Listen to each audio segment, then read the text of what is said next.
और इतिहास में क्या कुछ बदलाव होता है ये भी देखने वाली बात होगी, और कितने मिथक टूटेंगे ये भी आने वाला वक्त ही बताएगा ददीबल जी। क्योंकि हेमंत बिस्वा शर्मा बीजेपी की सरकार 2021 में रही है और तीसरी बार ये संभावना जताई जा रही है कि रिपीट कर सकती है। क्योंकि अगर यहाँ के अगर जिक्र करें तो बीजेपी वर्सेस कांग्रेस रहा है, कांग्रेस के साथ जो क्षेत्रीय पार्टियां रही हैं, लेकिन क्षेत्रीय पार्टियों के साथ साथ भी बीजेपी को यहाँ बढ़त मिली 2 बार से, तीसरी बार भी कहा जा रहा है कि बीजेपी को बढ़त मिल रही है। देखिए, असम में जो फैक्टर था माइनॉरिटी का, बांग्लादेशी घुसपैठियों का, वहाँ भी मामला था। और उन घुसपैठियों को जिस तरह से एनआरसी जब शुरू हुआ था, बिल्कुल, तो वो एक बड़ा फैक्टर था। और वहाँ के मुख्यमंत्री जो हैं वो हमेशा बहुत आक्रामक मुद्रा में रहे, चाहे वो मुसलमानों के जो है शादी का मामला हो या उनके तमाम सारे कैंपों में भेजे जाने की बात हो या उनको वापस बांग्लादेश भेजने की बात हो।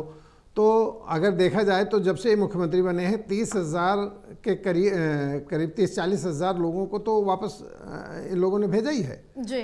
तो ये सब मुद्दे जो हैं वो इन चुनावों में बहुत उसके साथ इन लोगों ने उठाया, बहुत गंभीरता के साथ उठाया। और क्लियर कट था, बीजेपी ने कहीं भी कोई नरम रुख नहीं अपनाया, वहाँ पर बहुत सख्त रुख अपनाया। और वही रहा कि वहाँ पर असम की अगर बात करें तो वहाँ बिल्कुल अलग अलग धड़ेबाजी है बिल्कुल। और वहाँ का जो मुसलमान है वो कतई इनके साथ नहीं आएगा। और वहाँ कांग्रेस को जो नुकसान पहुँचाने का काम किया वो बदरुद्दीन क्या हैं, उन्होंने भी किया, बहुत किया। उन्होंने जो वहाँ पर सरकार बनाई, जो चुनाव लड़ा था, तो पिछली बार तो जीते थे, लेकिन इससे पहले वाले चुनाव में वो खुद भी हार गए थे। तो असम की जो स्थिति रही वो बहुत अच्छी तरह से साफ साफ इनके बीजेपी के पक्ष में है। वहाँ किसी तरह का कोई नहीं लगता है कि वहाँ कोई कुछ कर पाएगा, क्योंकि पिछली जो इतिहास रहा गोगोई के ज़माने से, तब से लेकर आज तक, अब तरुण गोगोई के ही बेटे हैं ये जो कांग्रेस में हैं गोगोई, उनका जो है जिस तरीके से है बहुत कुछ नहीं कर पाए जी। और वहाँ पर सर्बानंद सोनोवाल को जब 2016 में जीतने के बाद बनाया गया तो वो अगली बार जो चुनाव हुआ उसमें मुख्य रणनीतिकार थे वो सोनोवाल। और जीतने के बाद फिर से, अच्छा, वहाँ जो मुद्दा है वहाँ जाति भाटी बेटी, आइडेंटिटी और लैंड और बेस, वो 3 बड़े मुद्दे हैं। अवैध घुसपैठ का मुद्दा हमेशा असम में केंद्र में रहा है।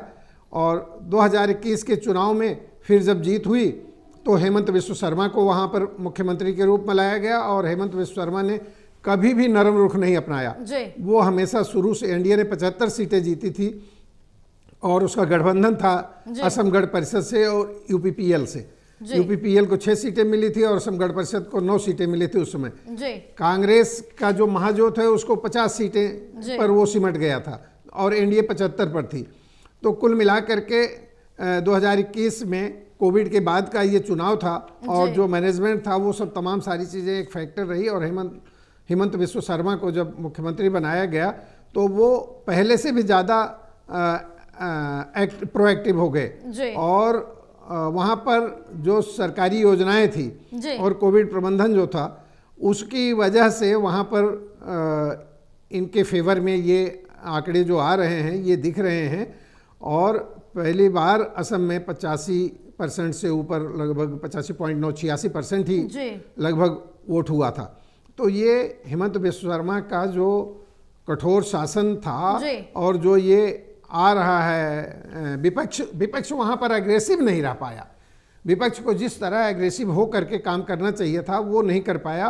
वो चुपचाप और उसमें देखता रहा कि कुछ हमारे लिए हो जाएगा। विपक्ष कांग्रेस और इसके अलायंस को ये था कि शायद ये जितना बढ़त करके अल्पसंख्यकों के खिलाफ जा रहे हैं, जो इश्यूज उठा रहे हैं, कैंपों में भेजना, एनआरसी और इन सब चीज़ों को, तो कांग्रेस को लग रहा था, विपक्ष को लग रहा था कि शायद ये कहीं उनको इसका लाभ मिलेगा, लेकिन वो लाभ वहाँ पर मिलता इनको दिख नहीं रहा है।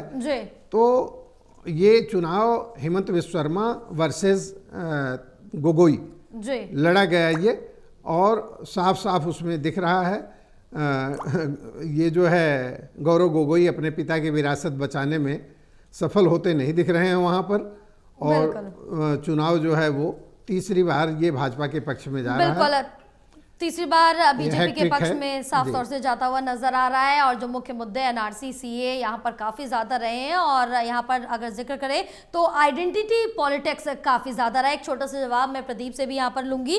प्रदीप, यहाँ पर अगर जिक्र करें 2021 का, तो एमके स्टालिन ने सरकार बनाई थी, लेकिन इस बार जो मुख्य मुकाबला है वो डीएमके और एआईएडीएमके और के साथ बीजेपी, ये गठबंधन में है, आमने सामने जोरदार टक्कर है। लेकिन अगर यहाँ के मुख्य मुद्दों का जिक्र कर ले तो शिक्षा, भाषा, नीट एग्जाम्स को लेकर काफी ज्यादा जटिल मुद्दे रहे हैं।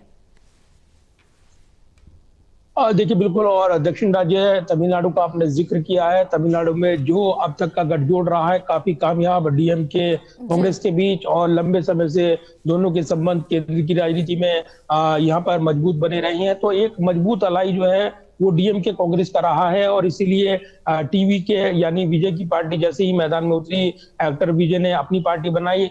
लेकिन शुरुआती असमंजस के बाद कांग्रेस ने आखिरकार अपने परंपरागत अलाई डीएमके पर ही दांव लगाया और उसी के साथ गठजोड़ कर चुनाव मैदान में उतरी। यानी टीवी के विजय की पार्टी, वो गठजोड़ उनके साथ नहीं हो पाया। ये चर्चाएं थी कि क्या वो गठजोड़ के साथ उतरेंगे, क्योंकि ये चर्चाएं नहीं है कि डीएमके के वोट बैंक में विजय सेन लगाएंगे। और आखिरकार जो शुरुआती रुझान आए हैं वो इस ओर इशारा भी कर रहे हैं। लेकिन पहली बार चुनाव लड़े विजय, और जो कि तमिलनाडु का इतिहास रहा है, एक्टर पॉलिटिक्स वहां पर होती रही है, एम.के. रामचंद्रन का इतिहास रहा है, इसके अलावा जयललिता की बात करें तो तमाम ऐसे फैक्टर रहे हैं वहां पर जो इस चुनाव पर असर डालेंगे। तो सबसे बड़ा तो ये बात है कि दक्षिण राज्य का जो तमिलनाडु ये राज्य रहा है, और जिस तरीके से अलाई पार्टनरशिप की बात होती है उसमें स्वाभाविक पार्टनर पर दांव लगाते हुए कांग्रेस इस चुनाव मैदान में है। डीएमके एक बार फिर से सरकार बनाएंगे, रुझान में ये तस्वीर बनकर उभरेगी अगर, तो उनके लिए राहत की बात होगी। लेकिन अगर त्रिकोणीय मुकाबले में फंस गई तब एआईएडीएमके और बीजेपी बाजी मार सकते हैं, या बीजेपी की पार्टी भी अच्छा प्रदर्शन कर सकती है। त्रिशंकु विधानसभा के आसार के भी कुछ राजनीतिक पंडितों ने अनुमान लगाए थे। तो ये एक बड़ा मुकाबला है तमिलनाडु का भी। केरल में कांग्रेस अच्छा प्रदर्शन कर रही है, अब तक जो रुझान आ रहे हैं। लेकिन सबसे बड़ा जो चुनावी मुकाबला हुआ है बंगाल में, उसके रिजल्ट का दिन है, और शुभेंदु अधिकारी का दावा है कि वो चुनाव जीतने जा रही हैं। बड़े नेताओं ने बड़े दावे किए हैं। इस बीच लगातार जो रिपोर्ट आ रही है रुझान की, वो बताती है कि एक बड़े मुकाबले के बाद अब जब रिजल्ट का दिन है तो कहीं ना कहीं तमाम उतार चढ़ाव इसमें देखने को मिल रहे हैं। प्रदीप, महिला फैक्टर जो है एक बड़ा असरदार फैक्टर बनकर उभर रहा है। हाँ बिल्कुल, काफी उतार चढ़ाव देखने को मिलेगा, और जहां पर ये देखना दिलचस्प होगा कि सत्ता परिवर्तन कहां पर होता है। बीजेपी जहां जहां अभी दिखला उसको भेद पाएगी या फिर नहीं।